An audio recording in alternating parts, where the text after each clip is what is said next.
Benji! Benji, sandali lang.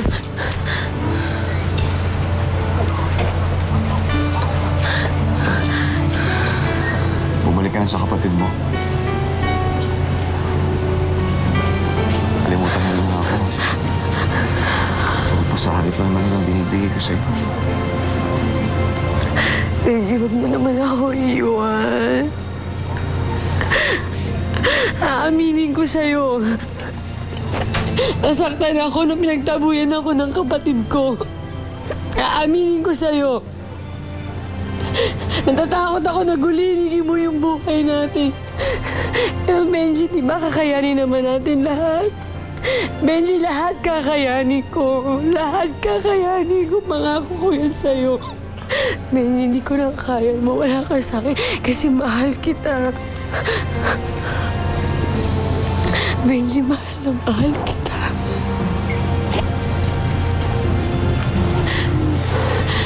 Mahal na mahal din kita, Sharina.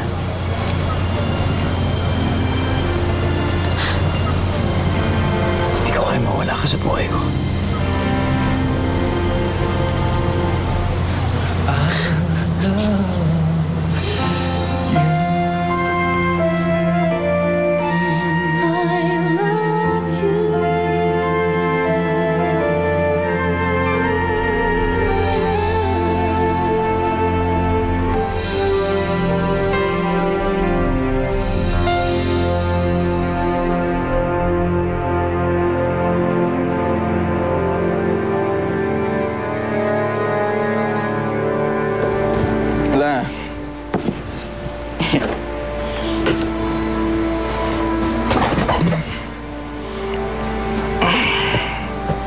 Ano?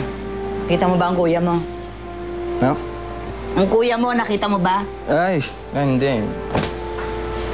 Hindi pa rin eh.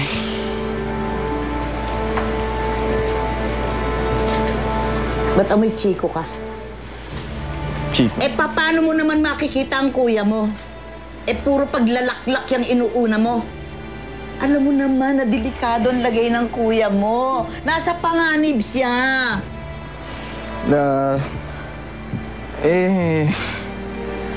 Mas delikado kung itutuloy ko yung paghanap kay Kuya Benji.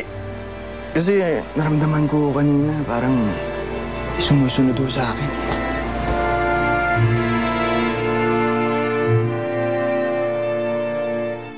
Besa, salamat Salamat sa pagtulong mo sa amin. Buti na lang wala dito si Inay at si Itay. Eh, anniversary kasi nila ngayon, kaya ayun, magbakasyon muna. Balak yata ulit mag-honeymoon. Teka, pati kaya kayo magbakasyon din muna sa malayo? Mag-honeymoon din kaya kayo? Tessa? Bakit? Ngayon ko pala hiya sa akin, no? Ako, alam ko naman yung feeling ng mga na-in love. Diba, gusto nyo, masolo ninyo yung mundo? Tsaka, meron ka pang natirang pera dun sa pinamalan ni Lily, diba?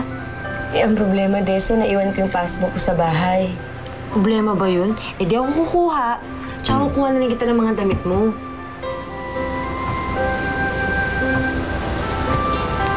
Kaya itong brochure na ito. Hindi, yun yung napulot ko nung kagabi sa bahay niyo.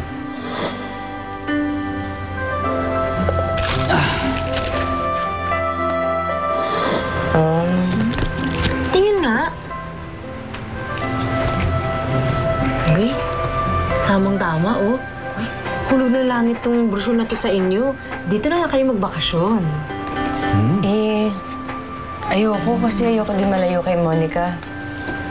Sharina, siguro mas maganda kung di mo na kayo magkita ni Monica. Hayaan mo munang lumamig ang ulo nun. Baka pagbalik nyo, mapatawad ka na rin nun. Ganun ba? Siguro nga, may punto ka dyan. Lalayo na muna kami para lumipas yung sama ng loob niya. Gusto mo pumunta dyan? Sharina, kung saan ka, doon ako. Ay, kaso wala pala akong pera. Wala akong pandagdag dito. Benji, kung anong sa akin, sa'yo na rin yun. Hindi ba iisa na tayong dalawa?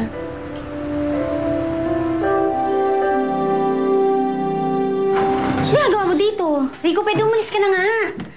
Lizette, bakit ba parang umiiwas ka sa akin? Ano ba nagawa kong mali sa'yo? Rico, sa akin wala. Pero yung kuya mo, meron. Pero bakit pati sa akin nagagalit ka? Eh sa ate Amy mo lang naman may atraso si kuya. Rico, kapatid ko siya. At saka tinutulungan niya ako, no? So normal lang natulungan ko siya sa mga problema niya. Kasi naman, yung kuya mo, ang sakit-sakit ng ginawa niya sa ate ko eh. Kuya mo si Kuya Benji, ibig sabihin, kasabwat ka niya sa pagtatago niya. Pero Lizette, wala talaga akong alam kung nasa si Kuya Benji. Rico, basta! Hanggat hindi mo nilalabas yung kuya mo, hindi kita kakausapin. Kabang di nangyayari yun, cool off muna tayo. As in, cool off.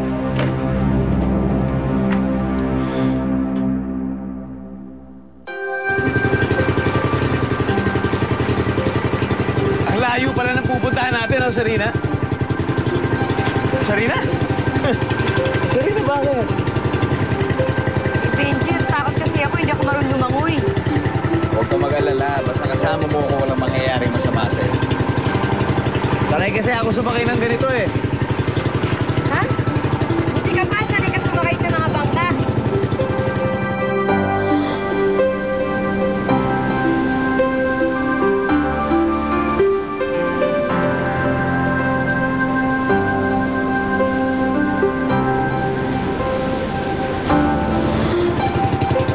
Pagod na rin ako, gusto ko na matulog. Sige.